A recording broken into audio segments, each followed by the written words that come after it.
नमस्कार, मैं आदित्य सिंह। आगे के मिनट 27 आज की प्रमुख खबरें। पटना में जुड़े देश भर के विधानसभा अध्यक्ष, संसद और विधायकी पर होगी चर्चा। लोकसभा के अध्यक्ष ओम बिरला ने 50वां अखिल भारतीय पीठासीन अधिकारी सम्मेलन का उद्घाटन किया। इस सम्मेलन में देश भर के पीठासीन अधिकारी हिस्सा लेने आए हुए हैं। 28 राज्यों के विधानसभा अध्यक्ष, 6 विधान परिषद के सभापति, केंद्रीय शासित प्रदेशों के स्पीकर समेत करीब 300 अतिथि इस सम्मेलन में शामिल हुए हैं। आपको बता दें कि अखिल भारतीय पीठासीन अधिकारी सम्मेलन का आयोजन लोकसभा सचिवालय द्वारा किया जाता है। इससे पहले यह सम्मेलन पटना में 1982 में हुआ था। उस समय बिहार विधानसभा के अध्यक्ष कांग्रेस नेता राघव नंदन झा थे। बीपीएससी 7वीं पीटी परीक्षा को लेकर बड़ा अपडेट। बीपीएससी अभ्यर्थियों के आंदोलन के बीच आयोग ने 7वीं बीपीएससी पीटी परीक्षा का ओमर शीट जारी कर दिया है। आयोग के आधिकारिक वेबसाइट bpsc.bihar.gov.in पर जाकर ओमर शीट 19 जनवरी से 21 जनवरी 2025 तक ही डाउनलोड करने के लिए उपलब्ध रहेगी। अभ्यर्थियों को इस ओमर शीट पर आपत्ति दर्ज करवाने के लिए अभ्यर्थियों को 21 जनवरी 2025 तक का ही समय दिया गया है। इसके लिए वह आयोग को मेल के जरिए सूचित कर सकते हैं। आयोग ने नोटिफिकेशन में कहा है कि अभ्यर्थी 21 जनवरी 2025 तक ही आयोग की ईमेल आईडी पर अपनी आपत्ति दर्ज करवा सकते हैं। आयोग ने स्पष्ट कहा है कि 21 जनवरी के बाद आने वाले किसी भी आपत्ति पर कोई विचार नहीं किया जाएगा। इसके अलावा जो अभ्यर्थी 21 जनवरी 2025 तक अपनी ओमर शीट डाउनलोड करके सेव नहीं करेंगे, आयोग उन्हें बाद में ओमर शीट की फोटो कॉपी भी उपलब्ध नहीं करवाएगा। सुपौल में सीएम नीतीश कुमार प्रगति यात्रा के दौरान पहुंचे। मुख्यमंत्री नीतीश कुमार ने विकास योजनाओं का शिलान्यास और उद्घाटन किया। उद्योग मंत्री नीतीश मिश्रा ने फतुहा इंडस्ट्रियल एरिया में एक निजी दवा कंपनी के प्लांट का उद्घाटन किया। बिहार के लोगों को सस्ती बिजली उपलब्ध करवाने के लिए बिजली कंपनी ने बिहार विद्युत विनियामक आयोग को प्रस्ताव भेजा है। प्रस्ताव को स्वीकृति मिलने के बाद नए वित्तीय वर्ष में उपभोक्ता को बड़ी राहत मिलेगी। दरअसल बिजली कंपनी ने ग्रामीण इलाकों के बीपीएल और घरेलू बिजली उपयोगकर्ताओं को सस्ते दर पर बिजली देने का प्रस्ताव सरकार के पास भेजा है। वैसे उपभोक्ता जो महीने में 50 यूनिट से अधिक बिजली खपत करते हैं, उन्हें 40 पैसे प्रति यूनिट सस्ती बिजली देने का प्रस्ताव है। बिजली कंपनी ने बिहार विद्युत विनियामक आयोग को अपना प्रस्ताव भेजा है। आयोग के फैसला लेने के बाद इसे लागू कर दिया जाएगा। आयुष्मान कार्ड बनाने में बिहार ने देश भर में तीसरा स्थान हासिल किया है। स्वास्थ्य के क्षेत्रों में बिहार ने बड़ी उपलब्धि हासिल की है। आयुष्मान कार्ड बनाने के लिए बिहार गुजरात को पछाड़कर आगे निकल गया है। बिहार आयुष्मान कार्ड बनाने में देश भर में तीसरा राज्य बन गया है। बिहार में अब तक 3,67,48,077 आयुष्मान कार्ड बनाए जा चुके हैं। बिहार को केंद्र सरकार ने 2,200 करोड़ रुपयों की 2 हाईवे प्रोजेक्ट की सौगात मिली है। आमस दरभंगा एक्सप्रेसवे प्रोजेक्ट के तहत पटना जिले में रामनगर से कच्ची दरगाह तक एक ग्रीनफील्ड कॉरिडोर का निर्माण होगा। इसके लिए करोड़ों रुपयों की मंजूरी दे दी गई है। वहीं किशनगंज जिले के NH 27 और NH 237 को जोड़ने के लिए किशनगंज और बहादुरगंज खंड पर लगभग 25 किलोमीटर लंबा 4 लेन हाईवे का निर्माण किया जाएगा। इसके लिए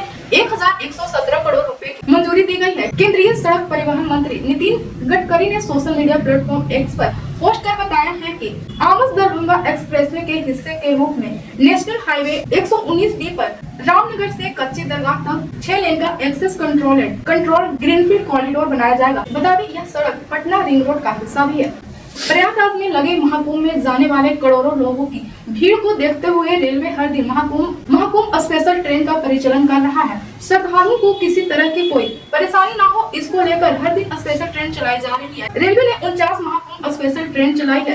देश के अलग अलग शहर से बड़ी संख्या में स्पेशल ट्रेनों की परिचालन प्रयागराज के लिए किया जा रहा है। बड़ी संख्या में ट्रेनों पर सवार होकर श्रद्धालु हर दिन प्रयागराज पहुंच रहे हैं। बिहार के बाढ़ से हैरान और परेशान करने वाली खबर आई है, जहां एक रात में एक झोपड़ी में आग लगने से 4 परिवार के 50 लोग बेघर हो गए हैं। बताया जा रहा है कि इस आग लगी में एक सिलेंडर भी ब्लास्ट हो गया है, जिसके चलते घर का लगभग सारा सामान जलकर खाक हो गया है। कहा जा रहा है कि आग लगने के तुरंत बाद फायर ब्रिगेड की टीम को सूचना दी गई थी, लेकिन दमकल की गाड़ी घटना स्थल पर 1 घंटे बाद पहुंची। लोगों का कहना है कि फायर ब्रिगेड के देर से आने के कारण झोपड़ी पूरी तरह जलकर खाक हो गई।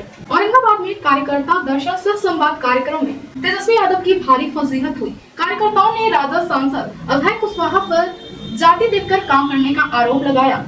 2020 में औरंगाबाद के मतदाता राष्ट्रीय जनता दल और महागठबंधन को भरोसा किया था।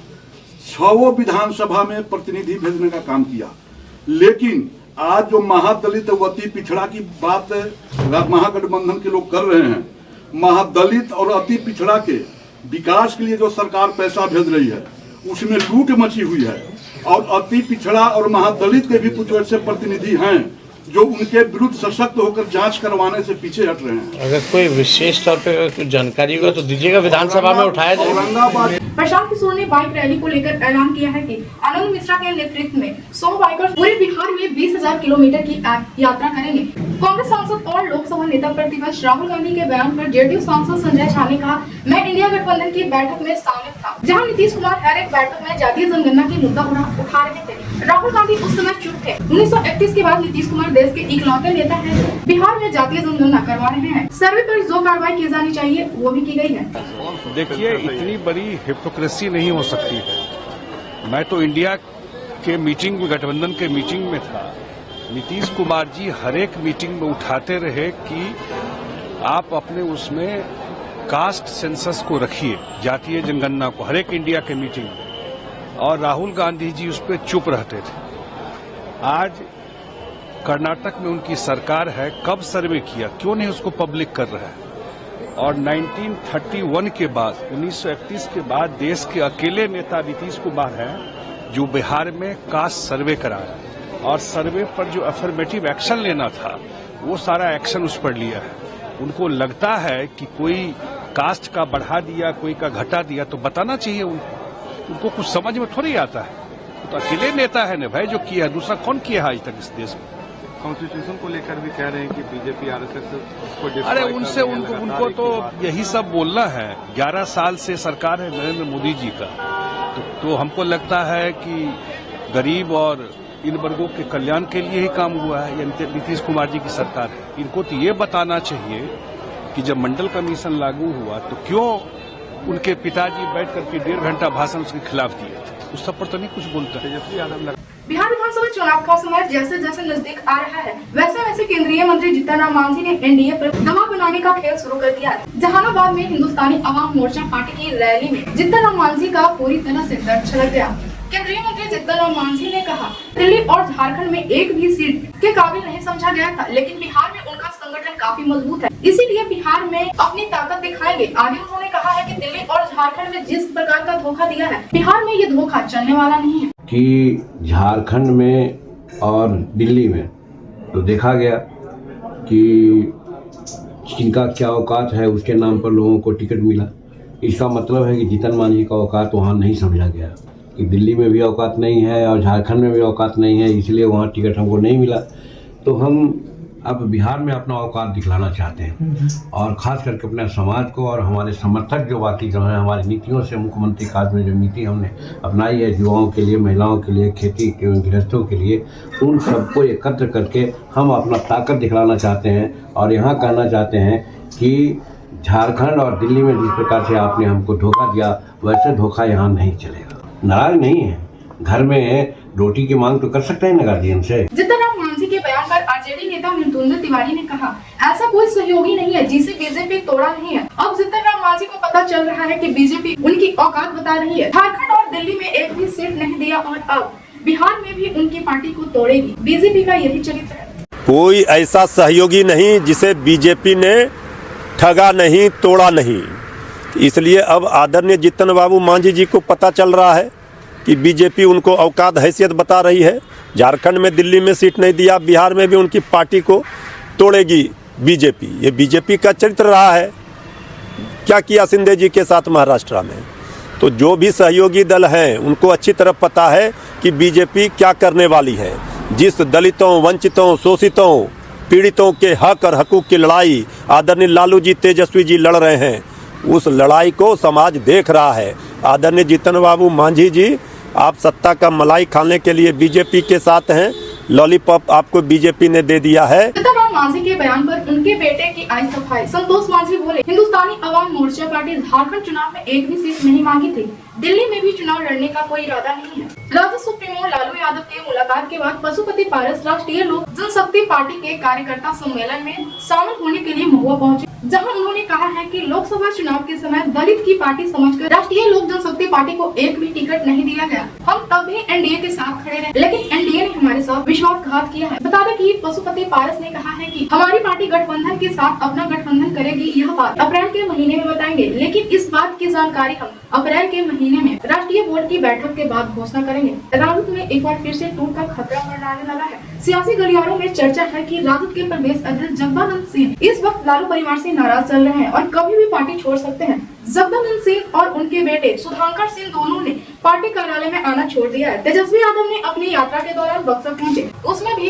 जगदानंद सिंह और उनके बेटे शामिल नहीं हुए। इतना ही नहीं, राजद की राष्ट्रीय कार्यकारिणी की बैठक में भी दोनों नहीं आए थे। इतनी महत्वपूर्ण बैठक में प्रदेश अध्यक्ष का न आना गंभीर बात है। इस पर राजद ने सफाई देते हुए कहा है कि जगदानंद सिंह बीमार थे, इसलिए कार्यालय नहीं आ रहे हैं। इस सबके बीच बिहार बीजेपी के नेता और नीतीश सरकार के श्रम संसाधन मंत्री संतोष सिंह ने जगदानंद सिंह को एनडीए में आने का ऑफर दिया है। उन्होंने कहा है कि जगदानंद सिंह को विकसित भारत की सोच अपनानी चाहिए। अगर वे एनडीए में आते हैं तो उनका स्वागत है। बागेश्वर वाले बाबा पंडित धीरेन्द्र कृष्ण शास्त्री ने महाकुंभ की रील से फेमस होने वाले हर्षा रिझारिया, मोनालिसा और आईआईटी बाबा को लेकर बड़ा बयान दिया है। उनका कहना है कि महाकुंभ अपने मुख्य मकसद से भटक रहा है। बागेश्वर बाबा धीरेन्द्र कृष्ण शास्त्री महाकुंभ में रील बनाकर वायरल होने वालों के खिलाफ है। बाबा बागेश्वर ने कहा है कि महाकुंभ आस्था का कुंभ है, महाकुंभ संस्कृति का कुंभ है, किसी को वायरल करने का नहीं। महाकुंभ अपना मुख्य मकसद से भटक रहा है, वह रील नहीं रियल होना चाहिए। बाबा बागेश्वर ने बिना किसी के नाम लिए ही कहा है कि किसी बच्ची के खिलाफ कोई व्यक्ति एक बार महिमा मंडल कर दिया बस हो गया, उसके आगे भी कुछ बात नहीं होनी चाहिए। महाकुंभ अग्निकांड को लेकर गीता प्रेस के ट्रस्टी ने दावा किया है कि बाहर से अग्नि की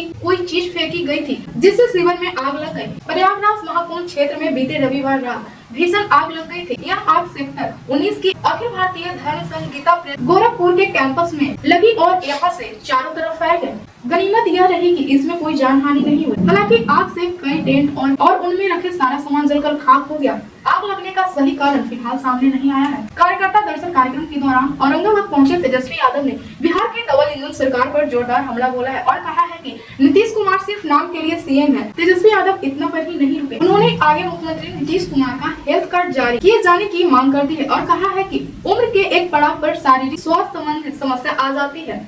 ऐसे समस्या नीतीश कुमार के साथ भी है। अब वह सरकार चलाने के लिए फिट नहीं है। नीतीश कुमार अब थक चुके हैं और थके हुए आदमी और रिटायर्ड अधिकारी से बिहार नहीं चलने वाला है। उत्तराखंड की धामी सरकार ने यूसीसी को लागू करने के लिए एक और कदम बढ़ा दिया है। राज्य सरकार ने यूनिफॉर्म सिविल कोड के नियमावली को अपनी मंजूरी दे दी है। उत्तराखंड यूसीसी लागू करने वाले भारत का पहला राज्य बन जाएगा। आधिकारिक तौर पर जल्द ही इसकी घोषणा की जाएगी। मुख्यमंत्री पुष्कर सिंह धामी की अध्यक्षता में आज कैबिनेट की बैठक हुई। बैठक में समान नागरिक संहिता के क्रियान्वयन के प्रावधानों को उल्लेख करने वाली नियमावली पर सरकार ने मुहर लगा दी है।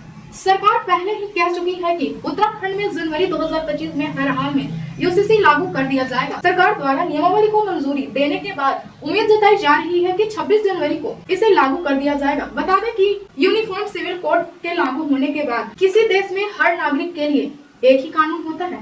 अगर किसी राज्य में यूसीसी लागू होता है तो शादी, तलाक, बच्चे गोद लेना और संपत्ति का बंटवारा जैसे तमाम विषयों पर हर नागरिक के लिए एक ही कानून लागू होगा। पूर्णिया से निर्दलीय सांसद पप्पू यादव ने राहुल गांधी पर बड़ा बयान दिया है। पप्पू यादव ने राहुल गांधी को महात्मा गांधी से लेकर गुरु नानक तक की तुलना कर दी है। दरअसल कांग्रेस नेता की तारीफ करते हुए पूर्णिया सांसद ने कहा, राहुल गांधी ने खुद प्रधानमंत्री की कुर्सी को लात मार दी है। वे बेबे किसी लालच के गरीबों की राजनीति करते हैं। पप्पू यादव ने कहा कि राहुल गांधी 5 प्रधानमंत्रियों के गोद में पले हैं और देश के 140 करोड़ जनता की चिंता करते हैं। वे किसान, महिला, बेरोजगार, गरीब सबकी बात करते हैं। उनका व्यक्तित्व महात्मा गांधी, सुभाष चंद्र बोस, गुरु नानक, संत कबीर और भगत सिंह के समान है। वे अनवरत आम आदमी खुशियों में लगे रहते हैं। ऐसे खबरों के लिए बने रहिए बिहार 24/7 के साथ।